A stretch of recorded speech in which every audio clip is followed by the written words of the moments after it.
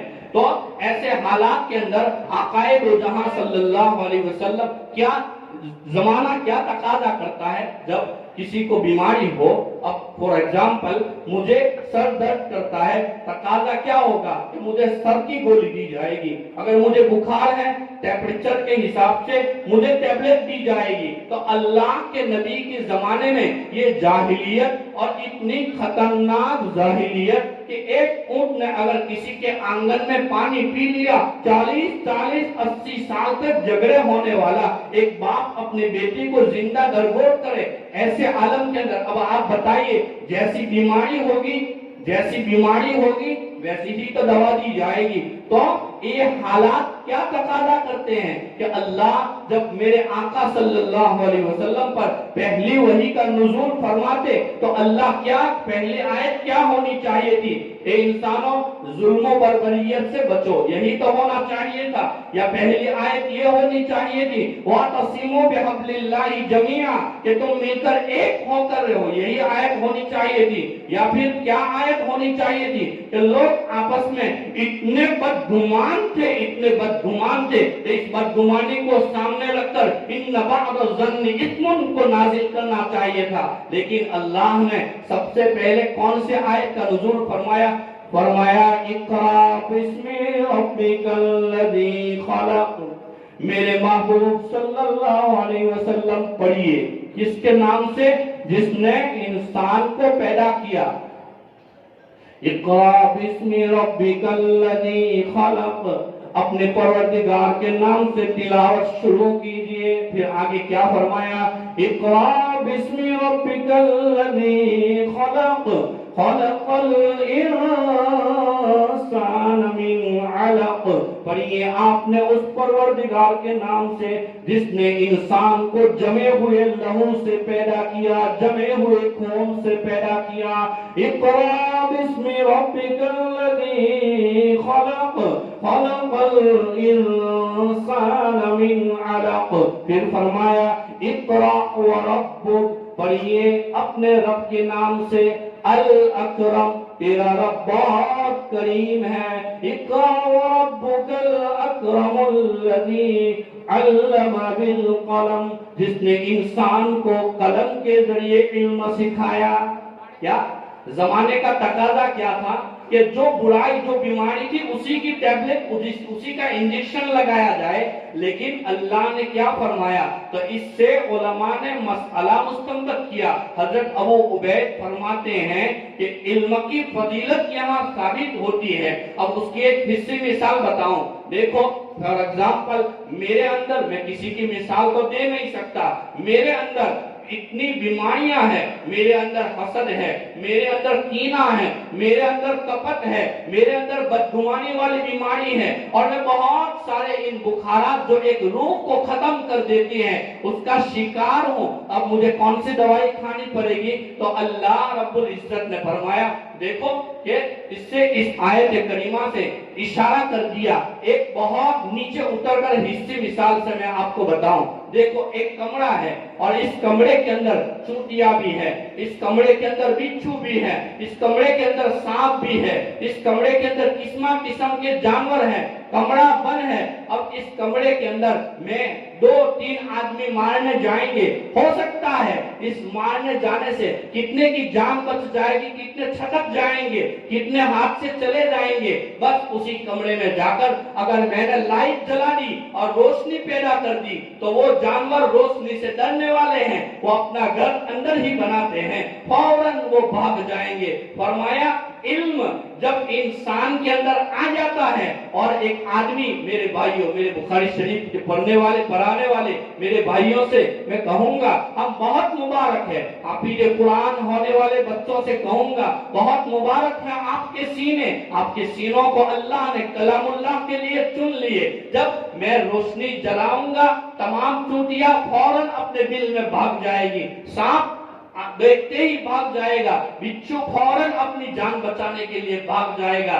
علماء نے نقطہ لکھا کہ ایک انسان کے پاس جب صحیح علم ہوتا ہے اور اس علم کے بنا پر اس کا مقصود رضامندی اللہ کی ہوتی ہے، جیسے کہ حضرت امام بخاری رحمۃ اللہ علیہ نے پہلی حدیث مبارکہ میں انما الاعمال بالنیات اور آخری میں باب پادا ونضع موازین القسط لیوم القیامہ، یہاں میزان کا باب باندھ کر پہلے نیت کو درست کرنے کی طرف اشارہ فرمایا، تو یہاں فرمایا کہ اعمال اعمال جو تولے جائیں گے اور ویلیو اسی اعمال کے ہوگا جس کے اندر وزن ہوگا، اور وزن کس سے آئے گا؟ جس کے اندر اخلاص ہوگا، جتنا اللہ کے لیے کریں گے اس میں وزن ہوگا اور وہ وزن باری ہو جائے گا جس سے اللہ اور اس کے رسول راضی ہو جائیں گے۔ تو فرمایا العلم نور، یہ مقولہ ہے، علم ایک روشنی ہے۔ تو جب کسی کے پاس اخلاص والا اللہ کو رضا کرنے والا علم آ گیا، اب وہ علم جب وہ تجارت کرے گا، تجارت کے اندر اس کا علم اسے سود سے بچائے گا۔ اب کسی کے ساتھ لین دین کا معاملہ کرے گا، قرآن فوراً اسے جھنجھوڑے گا، یا ایھا الذین آمنوا اذا تداینتم بدین الی اجل مسمی، فوراً جب علم آئے گا اور اس علم کا نور کی بتی جب اس کے دماغ میں جلے گی، بڑی بڑی بیماریوں سے اللہ اس علم کی برکت سے اسے محفوظ فرما لیں گے۔ کتنی پیاری بات ہے، کتنی پیاری بات ہے۔ اور اخلاص والا عمل اللہ کو اتنا پسند ہے۔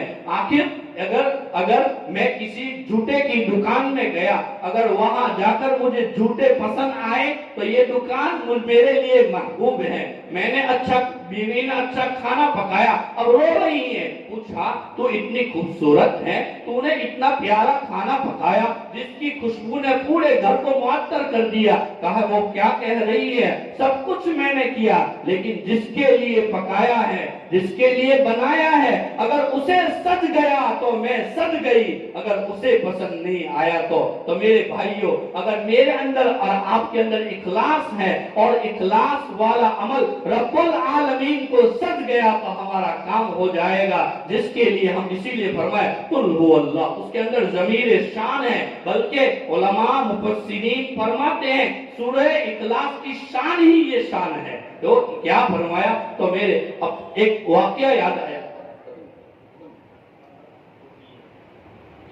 ایک اخلاص کی جب بات چلی گئی تو ایک بہت بہترین دلچسپ واقعہ میں آپ کو سناؤں۔ فرماتے ہیں بہت پیارے اللہ والے جن کا نام یہ متحرک برکت سے بول رہا ہوں، فرماتے ہیں ان کا نام رحمت علی، منشی رحمت علی۔ یہ واقعہ جواہرات فاروقی کے اندر لکھا ہے۔ منشی رحمت علی بڑے اللہ والے تھے اور سرکاری ملازم تھے۔ جب دارالعلوم دیوبند کے بقا وجود میں آیا، جب دارالعلوم دیوبند کے بقا وجود میں آئی، حضرت نانودا سے چلتے جا رہے تھے، راستے میں کسی بستی سے گزر ہو رہا تھا، پتہ چلا کسی کا انتقال ہو گیا ہے۔ حضرت نے سعادت سمجھ کر کہ میں بھی شریک ہو جاؤں اور اس کے جنازہ پڑھ کر میں جاؤں گا۔ اب اس کے ایک عنوان الگ ہے کہ ایک مسلمان پر دوسرے مسلمان کے جو حقوق ہے اس میں سے ایک حق یہ بھی ہے